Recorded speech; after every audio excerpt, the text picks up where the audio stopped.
Oi, pessoal. Estamos iniciando uma transmissão ao vivo. Nosso convidado de hoje é o professor Eduardo Benetti, é professor da Rede Municipal de Catanduva. Ele vai fazer um breve histórico da sua atuação no município. Mas voltando à questão da... Nós temos três convidados durante essa semana. Na quarta-feira é o professor da Rede Municipal, Eduardo Benetti. Na quinta-feira é o professor da Rede Estadual, Leandro de Oliveira, é um dos colaboradores que está ligado ao APOESP. E na sexta-feira é um professor da Rede Federal, que é ligado ao Instituto. Então nós estamos desenvolvendo esse trabalho, sempre com o intuito de colaborar, sempre com o intuito de desenvolver a educação no nosso município. Nós estamos bem focados na questão da educação, na questão do ensino do município de Catanduva. A palavra está aberta para o professor Eduardo Benetti, para suas considerações iniciais, e fale um pouco de sua trajetória e de sua vida na rede municipal. Eduardo Benetti. Muito obrigado. Primeiramente, gostaria de agradecer ao professor Defásio toda a sua história de luta em Catanduva. Agradecer ao movimento ERG Catanduva pela oportunidade também de estar falando. Eu sou formado em Educação Física, sou também pedagogo. Eu tenho 2 pós-graduações na área de Educação, Neurociências de Jogos e Brincadeiras, e tenho uma na área de Esportes, que eu estou concluindo, que é Nutrição Esportiva. Também sou membro do Conselho Municipal de Educação, atual presidente do Grupo de Poesia Guilherme de Almeida, também sou membro do Conselho Municipal de Cultura. Trabalho na educação desde 2002, como estagiário, conhecendo aos poucos aí as nuances dentro da educação de Catanduva, mas como professor mesmo desde 2008, vindo a efetivar como recreacionista no ano 2019, né? Então, já tenho 11 anos de carreira aí, conheço um pouco, não conheço tanto, mas eu conheço um pouco a ponto de poder conseguir tentar militar para melhorias de Catanduva. Eu gostaria também de parabenizar a todos os pedagogos pelo dia de hoje, dia 20 de maio, dia do pedagogo. Meus parabéns a todos aqueles que fazem esse divino trabalho de ensinar, de tentar colocar um pouco dos seus conhecimentos e direcionar essa nova geração para um caminho melhor. E, para começar, a educação em tempos de pandemia. Eu gostaria de salientar que esse é um entendimento que não é mero achismo. Eu, além de tudo que eu já tenho de experiência, eu também fiz pesquisas para me embasar, que ainda elas serão constatadas no final do slide, que será apresentado a todos, para que tirem suas conclusões. Gostaria de pedir o próximo slide, fazendo favor.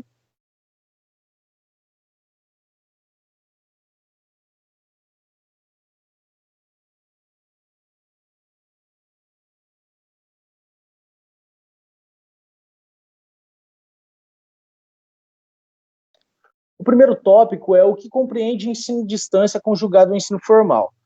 Ele já é previsto dentro da própria LDB, né, dentro da lei, para que, caso não haja ensino presencial, haja a possibilidade de exercer esse ensino à distância, ensino remoto. Então, é algo que já deveria ter sido implantado, apresentado ao professor para que ele tomasse certas medidas de cautela para conhecer as plataformas e tudo mais. Mas, infelizmente, devido a problemas que vêm desde cima, né, desde a União até os municípios, isso acaba não chegando de forma otimizada ao professor. E acontece o que aconteceu na atual pandemia. Toda uma rede nacional, estadual, municipal de professores foram pegos de calças curtas, tendo que lidar com ferramentas que não são do seu dia a dia. E isso acontece de forma um pouco agressiva, porque também não houve essa capacitação. A gente acabou tendo que lidar com isso já por experimentações. Nós lidamos, eu tenho uma certa facilidade com algumas ferramentas midiáticas, né? Mas as tecnologias da informação e comunicação já são previstas para serem inclusas dentro do ensino formal e não são de forma objetiva dentro da educação. Eu não falo só de âmbito municipal, eu falo de âmbito nacional. Não são. Temos aí EAD para diversos cursos, desde nível superior, cursos à distância, até mestrados à distância, hoje em dia já tem, mas não temos isso colocado dentro da educação. E desse ponto aí, eu gostaria já de puxar para um outro tópico que faz um pequeno adendo. A compreensão e valorização do papel do professor. Nesse momento, não só do meu ponto de vista, mas diversos outros estudiosos, enaltecem o papel do professor e da sala de aula, da forma presencial de formação de educação de seus alunos, seus filhos. Isso é muito bom, porque nós vimos, principalmente não entrando na política, mas de forma mais rápida, a categoria do professor ser dizimada. Escutamos aí alguns comentários que o professor não sabe nada, que o professor trabalha pouco para o que ganha. Não é bem assim. Hoje, nós somos muito valorizados graças a uma desgraça. Infelizmente, precisamos chegar num ponto em que houve mortes, houve um afastamento corporal, um afastamento de tudo aquilo que a educação já prega, para que o papel do professor tenha valor. E isso é muito triste, se a gente for observar todo o período de formação escolar que nós tivemos, enquanto docentes, enquanto formação de graduação, pós-graduação, e formação de docente enquanto trabalho, sermos desmerecidos, agredidos, humilhados, e isso veio para corroborar. Vai ser, daqui para frente, um outro patamar de valorização, e uma intervalorização, porque nós vemos também pais que não têm formação alguma, não têm essa capacidade didática que nós aprendemos, que nós desenvolvemos, terem que aprender a lidar com seus filhos, com as atividades, e fazer isso da melhor forma. E isso, para nós, enquanto profissionais, é fantástico. Eu acredito que isso vá sim, enaltecer muito o nosso papel enquanto formadores. E aí eu passo para essa adequação. A adequação de uma nova forma de ensino. Uma nova velha forma de ensino, né? Porque as tecnologias da informação, de acordo com as próprias histórias, com a formação didática, está desde 1970 tentando ser incluso. E aí, o problema tem aí várias facetas. E uma delas, eu gostaria de primeiro ressaltar, não entendam esse posicionamento como uma crítica pejorativa, é uma crítica positiva, e que daqui para frente é necessário que nós tomemos e visualizemos isso como um novo horizonte a ser trabalhado. Nós temos uma necessidade de investimento alto em tecnologias da informação, porque hoje nosso público de atuação, desde crianças, inclusive num dos estudos sobre depressão e ansiedade, fala que crianças de 9 a 14 anos já têm contato constante e muito maior do que o orientado para a faixa etária deles. Eu trabalho com uma faixa etária de 4 anos e eu tenho crianças que praticamente necessitam desse meio, não necessariamente para estudar, mas para acabar com disciplina, para dar mais paz, entre aspas. Mas nós temos também aqueles professores que relutam em estarem aprendendo isso. Mas isso não é somente culpa dos professores, é culpa também de todo um sistema de formação arcaica que nós temos. Nós ficamos limitados a certas formalidades educacionais que não permitem a gente vislumbrar aquele olhar fora da caixinha, olhar de uma forma mais positiva para aquela forma de ensino que está sendo nos apresentado. Só que, em contrapartida, nós fazemos cursos EAD. Nós fazemos curso à distância. Por que a gente não consegue colocar isso em prática dentro da escola? É claro. Pode mudar para o próximo slide, fazendo um favor. E isso entra já de acordo com investimentos e tecnologias. Atualmente tem um projeto, parece que vão ser disponibilizados a internet e Wi-Fi nas escolas e tudo mais. Mas ainda assim é um investimento pequeno. porque se você considerar Fundamental 1 e 2, que dá para ser utilizado essa forma de tecnologia, inclusive na alfabetização, nós não temos no município laboratórios grandes que adequem para cada criança um computador, nem internet adequada para que a gente desenvolva alguns trabalhos. E detalhe, o próprio Demanda, ele tem tudo o que a gente utiliza em sala de aula, caderneta, dá para você fazer relatórios, avaliações antropométricas, enviar provas, tarefas, planos de ensino, tudo lá dentro. O que reduz custo de material impresso, como cadernetas e outras coisas que são lá dentro, e que nós usamos, que gera um gasto maior para o município, se a gente já paga uma ferramenta para utilizar, correto? E aí eu entro num outro ponto também, eu vou voltar depois com relação aos professores, a disponibilidade desse recurso.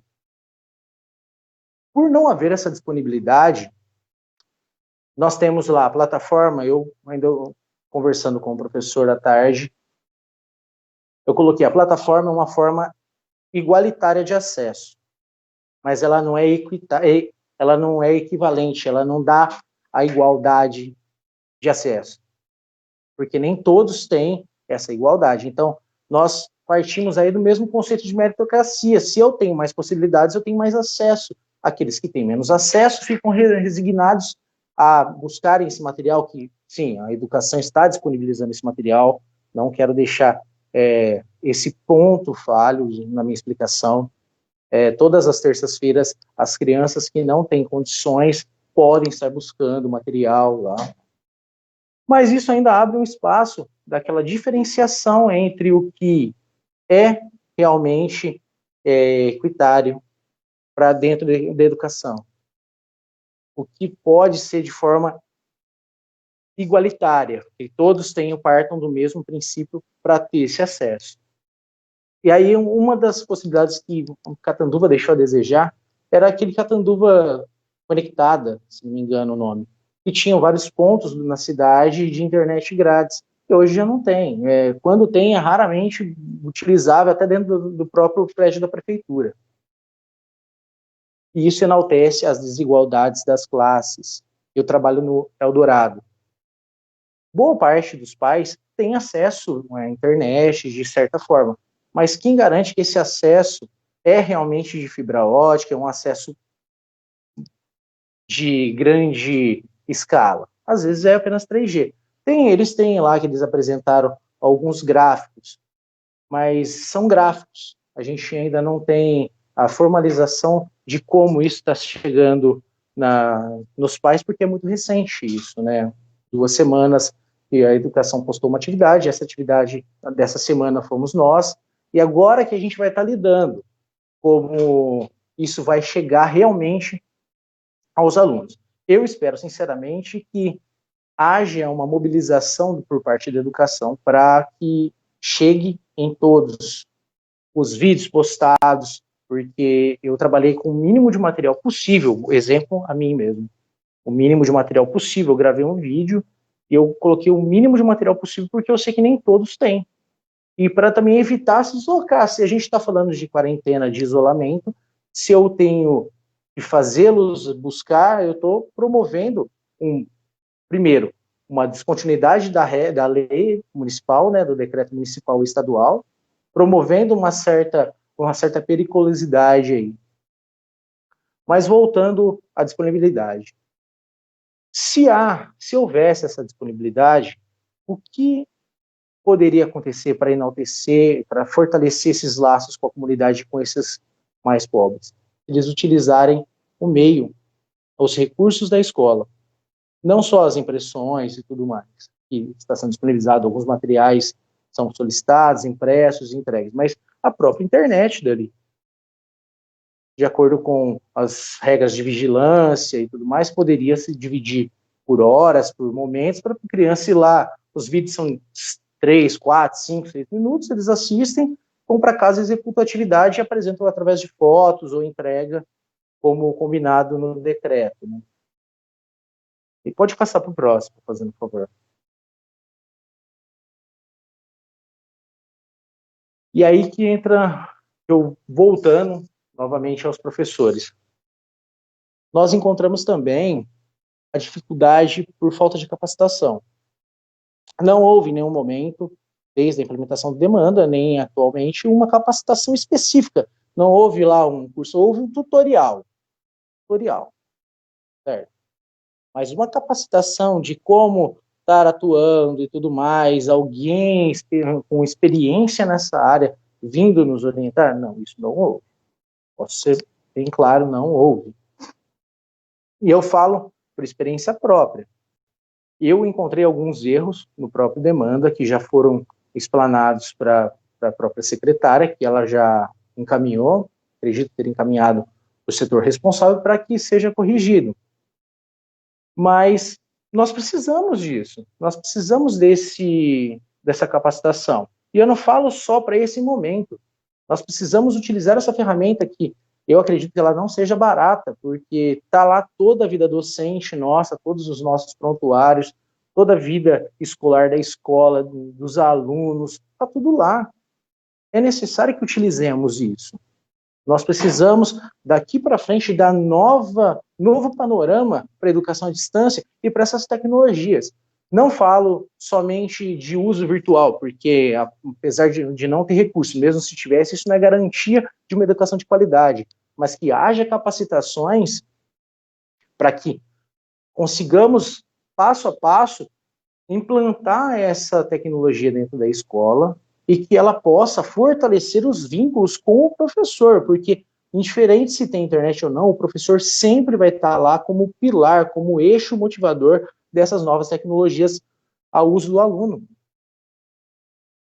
E é isso que incomoda como pessoa, porque eu vejo lá, eu fico preocupado tentando entrar em contato com os pais, cadastrando, auxiliando, fazendo a minha parte de docente, mas eu sinto essa lacuna, porque eu não consigo atingir uma totalidade.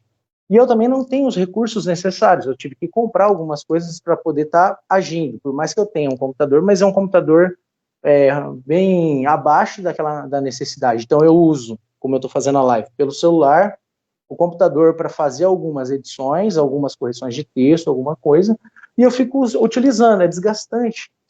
Se nós tivéssemos isso na própria escola, seria muito mais fácil para que dessemos prosseguimento a isso. Outro ponto é a dificuldade desses professores.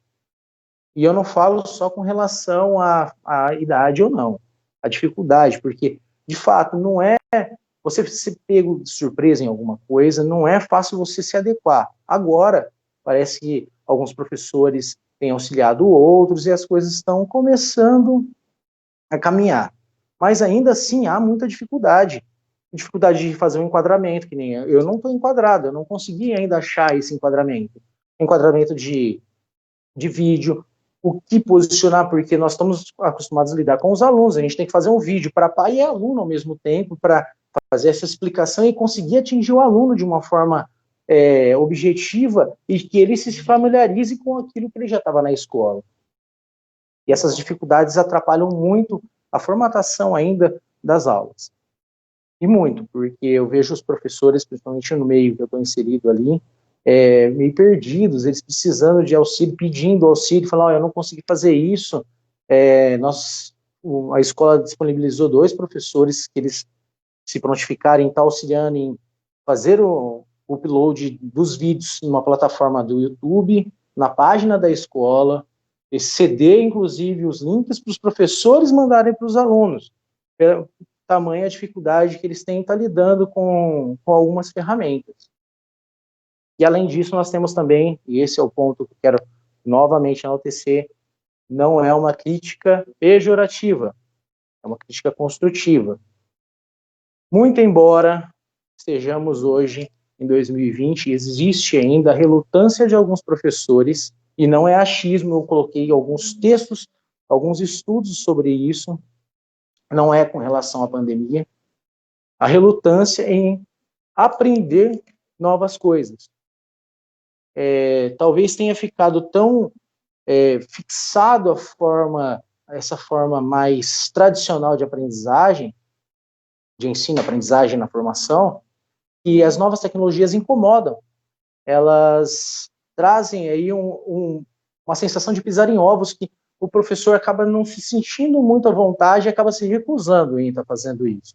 E esse é o grande problema, não é? A professor é a única não todas, mas eu acho que principalmente o professor deve estar em constante aperfeiçoamento, em constante comunicação com as novas, com a atualidade, porque o que aconteceu ontem, hoje já mudou, já passou, se você não tiver se adequando a isso, você vai acabar tropeçando e vai acabar cometendo algum erro. E o erro atual hoje é a gente não considerar a educação remota, não considerar essas capacidades de ensino-aprendizagem que a própria internet nos possibilita. Eu não falo que deve ser único exclusivamente por aqui, mesmo porque aí eu entraria no conceito tecnicista e eu sou contra. Mas eu falo com relação ao próprio construtivismo, né, tão hoje amaldiçoado, mas através de formas que eles estejam mais familiarizados, né? Pegar lá um teclado, ou não precisa ser um teclado mesmo, o próprio teclado quebrado, para que eles acostumem-se com as letras, vejam os números, vejam outras formas de estar executando, levar eles para conhecer o computador, utilizar ferramentas, tablets, smart TVs, para que eles tenham, o professor tenha possibilidade de trabalhar de formas diversas, o aluno tenha motivação, ocasionalmente, conseguindo essa motivação do aluno, o professor também sente-se motivado, e é claro, né, fora as outras coisas, sobre valorização do profissional, valorização de rendimentos, né, os vencimentos nossos, investimentos pesados em educação e tecnologias da informação, capacitações constantes, não adianta a gente receber lá um tablet sem nos dar o amparo para que aprendamos a mexer com aquela ferramenta para que a gente possa reproduzir um ensinamento, e isso acontece muito. E aí, eleva o quê? O que a gente já tem ouvido muito, eu acredito que o professor Defásio também tem ouvido muito, o nível de estresse altíssimo dentro do home office. Parece que houve um aumento exponencial desse estresse você estando em casa. Por quê? Porque o professor está tendo que se virar, vai ter que se virar para aprender isso. É tutorial no YouTube, é pedindo para familiar, é pedindo para alguém auxiliar, é ficando mais horas do que o necessário para aprender aquilo. Pai, mãe, você tentar dando um amparo para não deixar a peteca cair, né? Porque se você não der um suporte ali, você acaba perdendo esse pai. Ele vai se afastar, ele vai acabar fazendo por si mesmo, do jeito dele, ou às vezes nem vai fazer. E isso reflete no desempenho do profissional. A educação colocou lá que nós deveremos trabalhar 22, 23 horas. Nós temos um período de HTPL, que é hora de atividade livre, né? Nós temos a reunião pedagógica e nós temos 2 dias de atividades com os pais. Terça são as reuniões pedagógicas, quarta e quinta são as atividades com os pais. Houve uma flexibilização de algumas atividades livres para que a gente consiga jogar segunda e sexta, para não ficar esse espaço tão grande, né? Eu vou trabalhar da terça à quinta, aí eu fico sexta, sábado, domingo, segunda, 4 dias sem orientação, orientar esses pais ou ter um contato com eles. É pouco. O que eu posso dizer? Pelo que nos foi orientado, é uma forma de equivaler todos os profissionais para que haja essa compensação. Um ponto, a compensação vai acontecer. Por quê? Porque a educação, o Conselho Nacional, ele permitiu a diminuição do número de dias, dos 200 dias letivos, mas não diminuiu o número de horas. Então, tem que ter no mínimo 800 horas de trabalho com o aluno. Então, nós teremos que repor, e a gente vai ter que correr contra o tempo para que consigamos recuperar esse tempo perdido, porque por mais que estejamos fazendo isso para manter esse vínculo com a escola, nós não conseguimos avaliar de uma forma direcionada nós não conseguimos avaliar de forma mais profunda qual é o real rendimento. Eu tenho relatos de alunos fazendo as atividades e tudo mais, mas se isso vai ser de efetivo aprendizado, a gente vai só conseguir avaliar na hora que retomarmos as atividades presenciais, reavaliarmos esses alunos, observarmos da onde eles pararam ali e o que eles conseguiram desenvolver nesse período para retomar essas atividades ou fazer uma forma individualizada para atender essas demandas. Então, o trabalho não vai ser pouco depois. Eu que aconselho os professores, são 22, 23 horas, tentem seguir isso. Eu sei que é difícil e tudo mais. Por quê? Porque lá na frente a gente vai ter que suar a camiseta, nós teremos que correr muito, a gente vai ter que trabalhar muito. Então, não vamos dar um passo maior que as nossas pernas. Vamos seguir orientado para o nosso bem, para a nossa saúde mental. Acredito que seja um pouco do que eu tenho a falar para vocês aqui. Está com você, professor.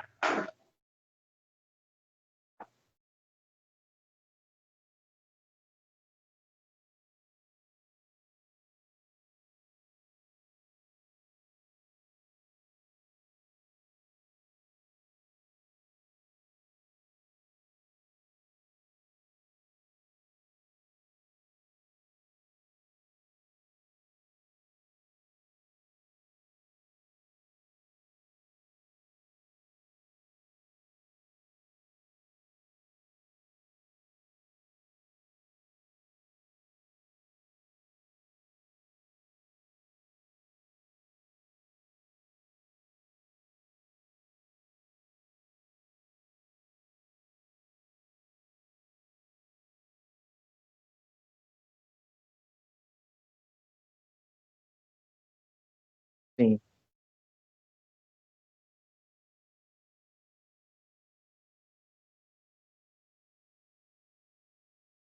Tá.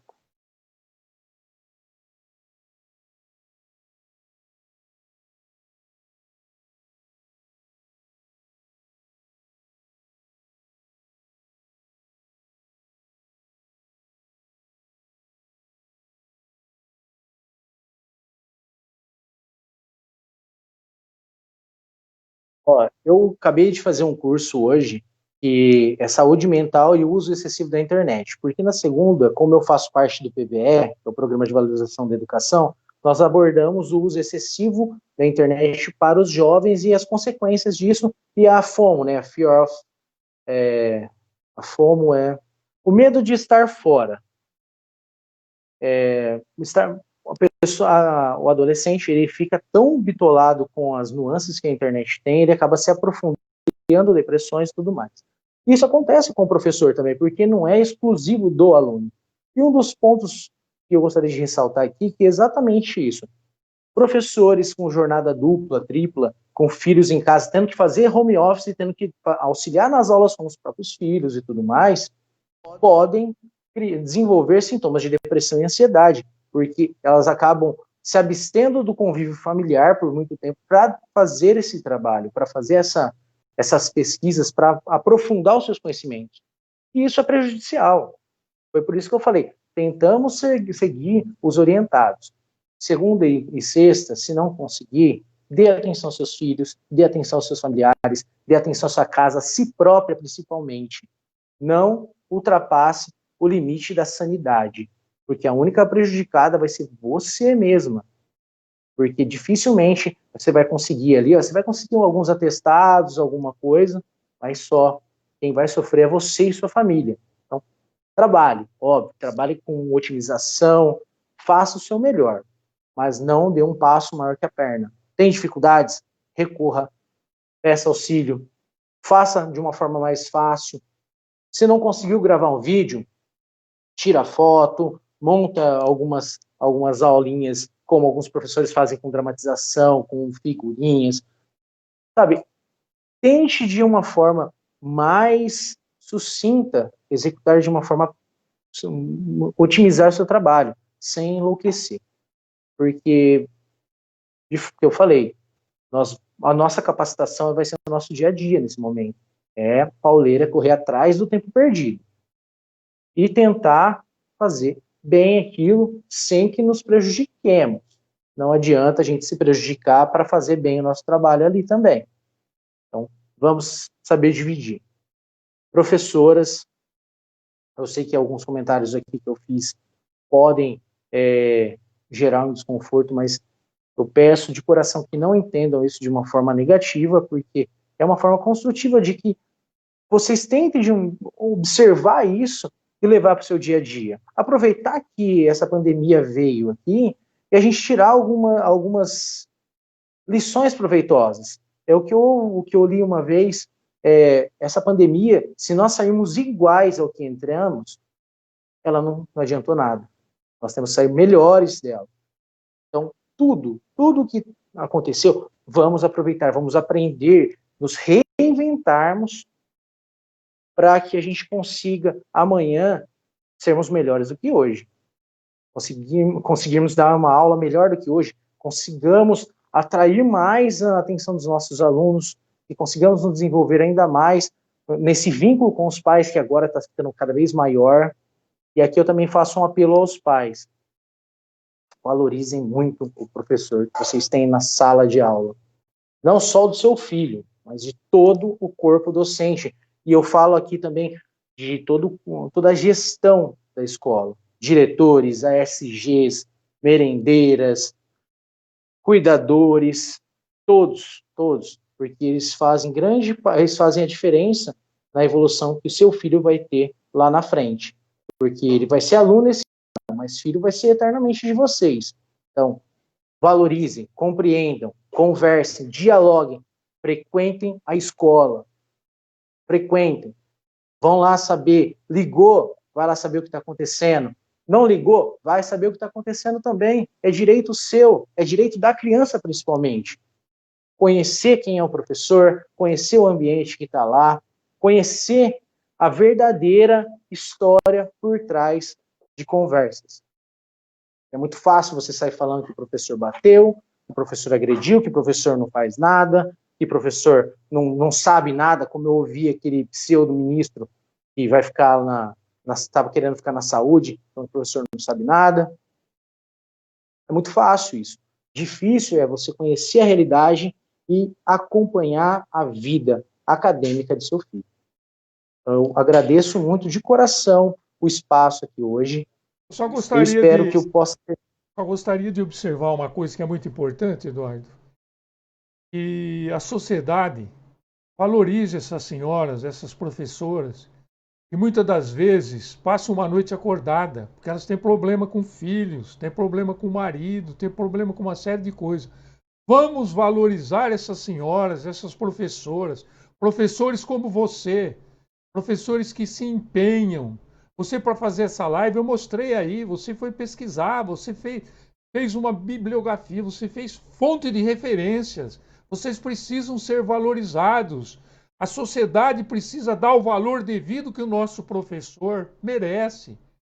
A sociedade precisa começar a ver o professor de um outro ângulo, de uma outra perspectiva. Como eu disse, especialmente as mulheres, as professoras, elas têm 2, 3, tripla jornada. Essas mulheres precisam ser valorizadas. Agora, voltando à questão principal, ao que nos leva à educação, ao conteúdo. Você acha que, pós-pandemia, existe possibilidade de recuperação desse conteúdo? Você acha que essa transferência do Enem foi positiva? Meu ponto de vista, todo excesso de conteúdo é prejudicial. Uma escola conteudista, uma cidade conteudista, não ensina. Ela apenas demanda matéria, a criança executa aquela matéria, aprendeu ou não, passa-se para outra matéria. Bom, então o excesso de conteúdo é prejudicial. Agora, quando falamos de aprendizado, a gente tem que compreender o que é um aprendizado. O aprendizado de diversas formas. Desde aprender a amarrar um tênis, a escrever o seu nome em letra cursiva, são aprendizados. Então, a gente tem que entender quais aprendizados, o que são as inteligências que essa criança tem e como a gente vai fortalecê-la. Então, vamos lá, vamos partir para Gardner. Temos as múltiplas inteligências, então nós temos possibilidade, sim, de recuperar, mas a gente tem que compreender primeiro como esse aluno vai chegar para a gente, como ele saiu, como ele vai chegar, avaliar de forma concreta e concisa isso. Retomar não é correr contra o tempo, não é falar, hoje eu tenho que aprender 2 mais 2 e amanhã eu tenho que fazer um logaritmo. Não é assim que se retoma. Então, é priorizar conteúdos que sejam cabíveis e sejam úteis nesse momento. Então, vamos lá, eu estou trabalhando com educação infantil. O que eu acho que seja útil para a criança? Autoconhecimento, autoimagem, autoestima, porque elas ficam muito tempo enfiadas dentro de casa, às vezes têm problemas com familiares, o único vínculo, às vezes, de carinho e tudo mais, eu não falo todos, mas às vezes o único vínculo de carinho é dentro da escola com os seus amigos, com os professores, toda a rede educacional ali. Isso eu acho prioritário. O que eu posso estar agregando ali? Um pouco de educação lógica, matemática, contagens, domínio corporal, porque uma criança que ela não consegue dominar o próprio corpo, ela não tem condições de aprender outra coisa, porque ela não consegue se concentrar para dominar o próprio corpo. Então vamos lá, aprender um pouco de lateralidade, direcionalidade, domínio corporal, equilíbrio recuperado, dinâmico, estático. Isso dentro da educação infantil na minha área de recreação. P1, professor 1, reconhecimento do nome do amigo, reconhecimento da família, fortalecer esse vínculo família-escola, aprendizagem de cores, que isso também está envolvido com a recreação, aprendizagem de alguma coisa de quantidade, porque a criança sabe o que é muito, o que é pouco, o que é mais ou menos, tamanhos. Então, fortalecer isso para que ela, eu estou no jardim 1, para que ela chegue no jardim 2 com a base necessária para aprender mais coisas. Ressaltando, não adianta a gente querer que a criança saia letrada, alfabetizada e tudo mais, se ela não consegue ser uma criança, ela não consegue ser um ser humano. Isso não faz dela uma pessoa letrada e alfabetizada. Ela tem até os 8 anos para aprender isso. Então não adianta enfiar conteúdo. Prestem bem atenção nisso, professores, e cobrem aí coordenação e direção, que isso está previsto em lei. A tríade do referencial lá é cuidar, educar e brincar. Não é conteúdo, enfiar matemática e ensinar a criança a falar de trás para frente o nome dela escrito em letra cursiva. A gente tem que tomar cuidado com isso. E assim a gente vai começar a agregar e aglutinar conteúdos viáveis até o final do ano. Deu tempo de seguir o cronograma de forma otimizada, de uma forma adequada à criança? Ótimo. Não deu? Bola para frente. Vamos tentar readequar o plano de ensino no ano subsequente para que isso seja atingido, para que isso seja amparado, essas deficiências. Não adianta agora a gente querer dar uma de louco, desvairado, cada dia uma matéria nova, uma situação nova, que isso não auxilia. Isso prejudica ainda mais o aluno. E muito ainda. Professor, muito boa a tua observação. Agora nós recebemos algumas perguntas aqui de professores. Nós vamos selecionar 3 perguntas, que é praticamente o dia a dia. Uma preocupação que a gente tem observado é que o professor fica tenso, fica preocupado em atender o pai do aluno, atender todo mundo, atender o aluno. Mas como você bem disse, ele tem um horário limitado por lei, que ele deve cumprir. A partir desse horário limitado por lei, se, por exemplo, o pai do aluno resolver procurar o professor 10 horas da noite, 9 horas da manhã, o que ele poderia sofrer de sanções se ele não atender, se ele não responder aos pais e aluno fora desse horário que você me disse que parece são 22, 23 horas semanais? Seria isso? Você entendeu bem a pergunta, exatamente, né? Você conseguiu compreender essa primeira pergunta de um professor. Você poderia responder essa pergunta? Absolutamente nada. Ele não vai sofrer nada. O que pode acontecer é que isso pode gerar um mal-estar com os pais. Então, é sempre necessário deixar claro os horários de atendimento.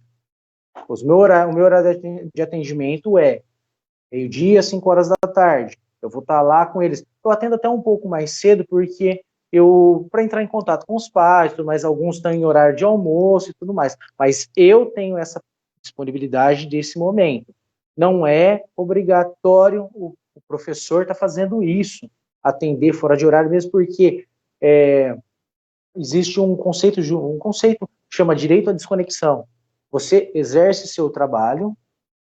Se você quiser atender após, é um direito seu. Se você não quiser também, é direito seu. Dentro do seu horário de trabalho, você é obrigado a estar fazendo esse trabalho. Fora isso, não. Você pode falar assim, a gente conversa amanhã, mais cedo eu te chamo. Tenta contornar de uma forma saudável, que não vai criar atrito com os pais, mas tente deixar claro, com regras claras de convívio, a melhor forma de lidar com a situação. A educação já deixou claro qual é a quantidade de horas trabalhadas e quais são os horários que nós vamos trabalhar. Então, se um dia ela for querer punir alguém de acordo com isso, que eu duvido piamente que haverá alguma punição com relação a isso, nós estamos amparados pela própria lei dela. Professor, a próxima pergunta também é de outro professor. Do seu ponto de vista, o investimento em novas tecnologias da informação é adequado? E nós vamos cair na questão do aluno que não está participando, principalmente ao que tange o atendimento das famílias menos favorecidas. Olha que pergunta importante aí. A questão da exclusão. Exato. Eu acho que é muito, muito abaixo da necessidade de investimento. Na verdade, a educação nunca foi muito bem investida, né? Nós não temos histórico de investimento amplo na educação. Você pegar todos os governos, nós não temos um investimento amplo, desde a nível nacional. Isso vai se dividindo a todas as esferas. Nós não temos. Então, nós não temos uma escola que tenha um laboratório de informática adequado, como eu falei, um computador para cada um. Não adianta eu colocar lá um computador para 3, 4 crianças. Isso não é informática, isso não é ensinar novas tecnologias, isso é você matar o tempo. Sinceramente, se eu for para ter que sair com a minha sala para colocar em 4 computadores, 4 crianças cada computador, nem saio, porque eu só vou me desgastar, vou perder o controle dessa sala, porque tem 3 crianças avulsas, tem 3 crianças ociosas, e você tem que dar atenção individualizada ali, para que a criança desenvolva alguma habilidade nova. Então, eu nem perco tempo se eu for para fazer isso, se for para perder esse tempo. E é perder tempo quando eu falo em não haver investimento adequado para que atenda todas as crianças de forma individualizada. É perder tempo. Perder tempo que você pode estar fazendo de outra forma.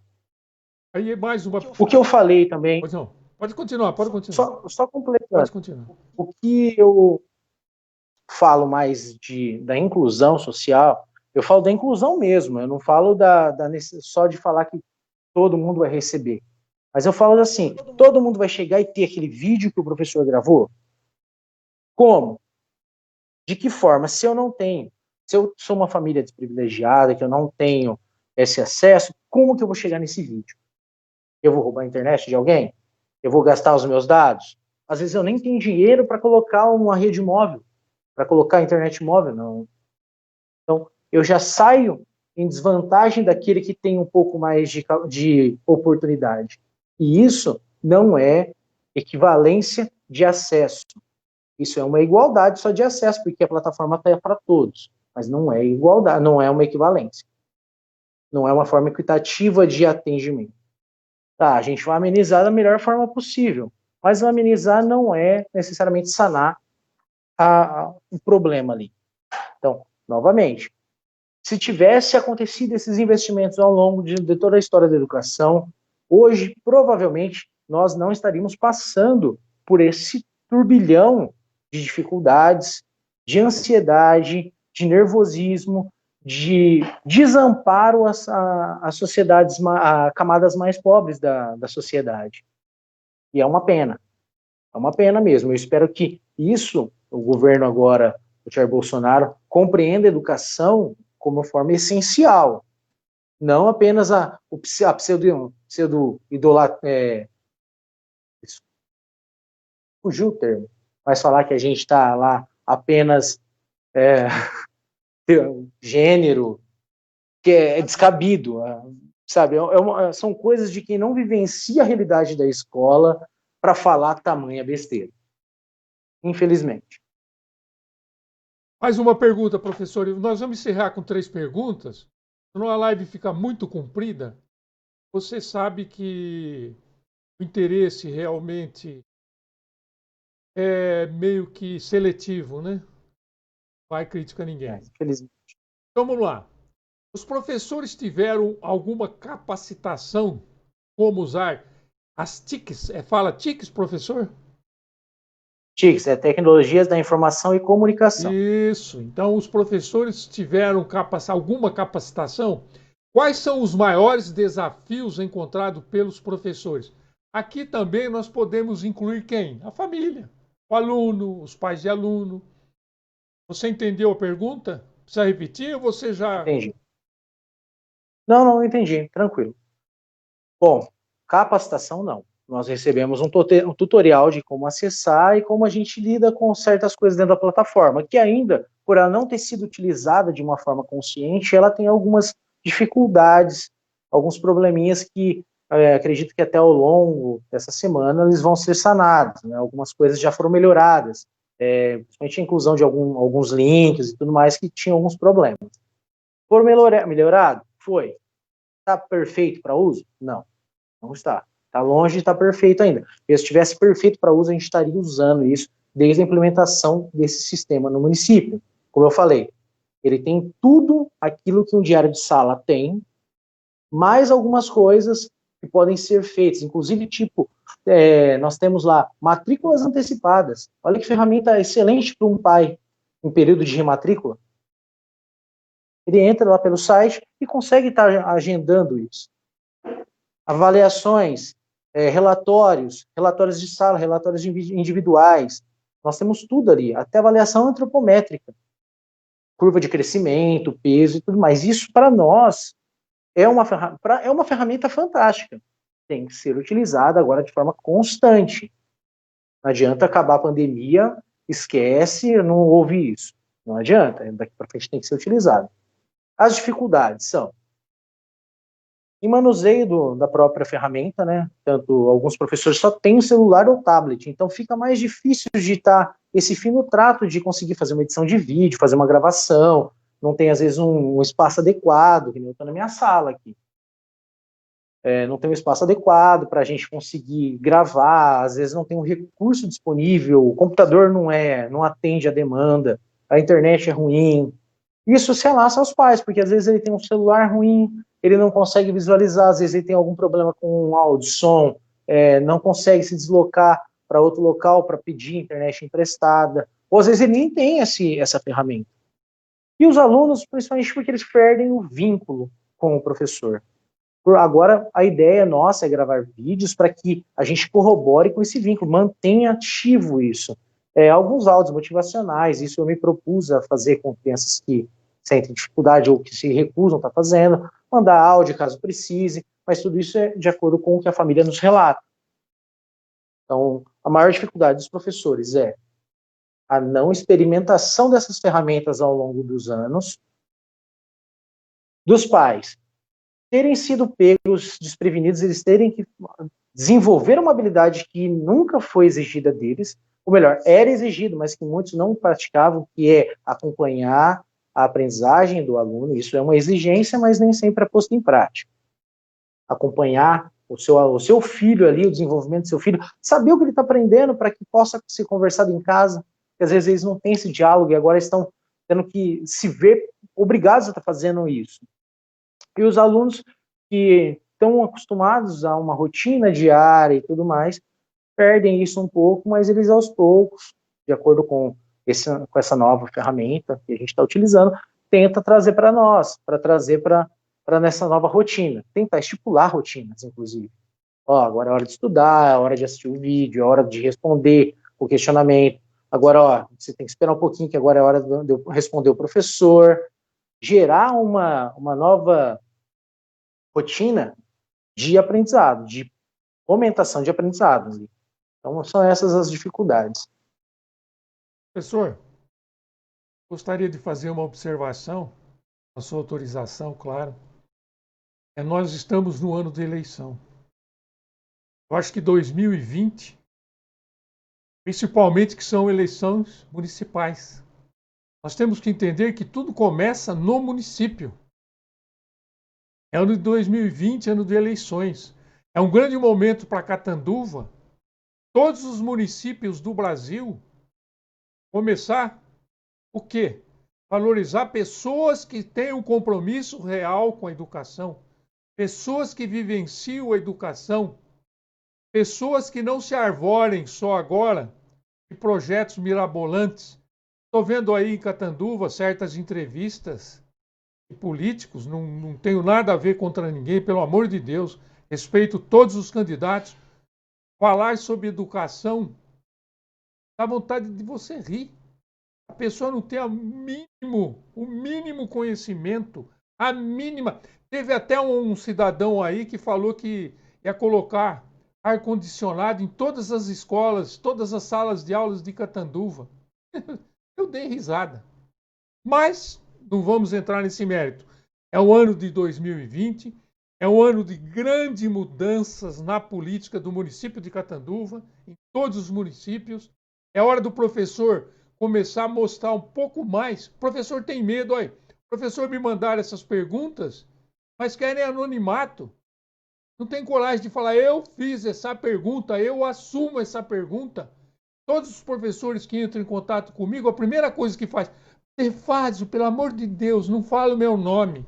Como assim? Professor de 20 anos na rede municipal, professor de 20 anos na rede estadual tem medo de mostrar a sua face, mostrar o seu rosto, com medo de punição? É difícil. Mas olha, se fosse uma live da Anitta, eu acho que nós íamos ter aí 1 milhão, 2 milhões de visualização. Talvez a nossa tenha 5 ou 10, nem sei se nós atingimos isso. Mas o importante... 9. 9. Então você vê como que é difícil, né? Mas nós não podemos desistir. Nós estamos 30 anos, eu pessoalmente estou desde 1980 nessa luta. Não vou desistir jamais. Esse vídeo que nós, essa live nossa depois vai ficar rolando na internet. Espero que esses 9 estejam assistindo, seja multiplicador de todo esse trabalho que você desenvolveu. Parabenizo você. Você é uma pessoa competente. Precisaria ser melhor e vai ser na eleição de 2020, que eu acredito numa mudança radical em Catanduva.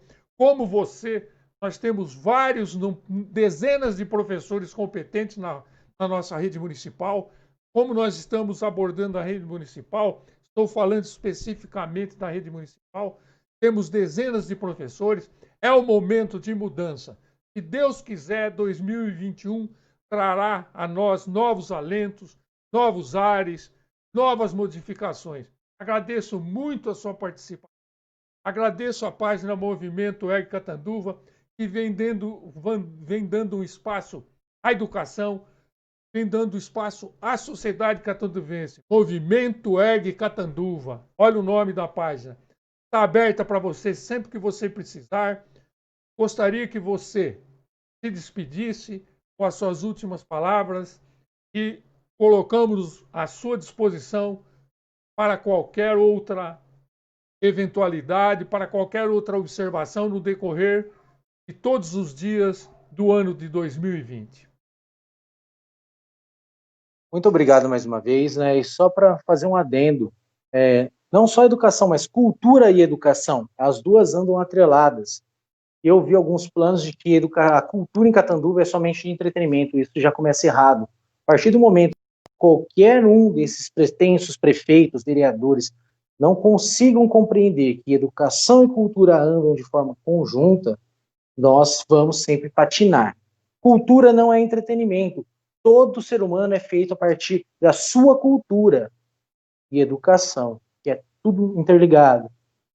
Mas isso fica para um outro bate-papo, né? Um outro momento. Eu não tenho, para deixar claro, algumas pessoas já me perguntaram, eu não sou candidato a vereador, não sou vinculado a nenhum partido político, não tenho medo também de estar expondo a minha opinião. Por quê? Porque eu já fiz isso outras vezes, já bati de frente com outros governos, já tive, inclusive, processo administrativo, respondi sindicância no governo Vignoli, por conta desse tipo de colocação, mas eu acredito que eu não tenho agredido ninguém. Se alguém se sentiu agredido, então corra atrás e sane esses problemas. Eu gostaria de agradecer mais uma vez ao Movimento Ergue Catanduva, a você, professor Defásio, pelo convite. Gostaria de pedir que deixe disponibilizado aí para a gente encerrar as fontes. Pesquisem. Tem dúvida do que eu falei? Pesquise. Faça o que eu fiz. Vá atrás, se modifique, veja com seus próprios olhos o que eu estou falando aqui. Não é mentira, não é achismo. Eu nunca viria aqui a partir de um pretenso acho que. Eu não acho. Estou falando de forma concisa isso. Muito obrigado, uma boa noite a todos que estiveram aqui presentes, assistindo. Até logo.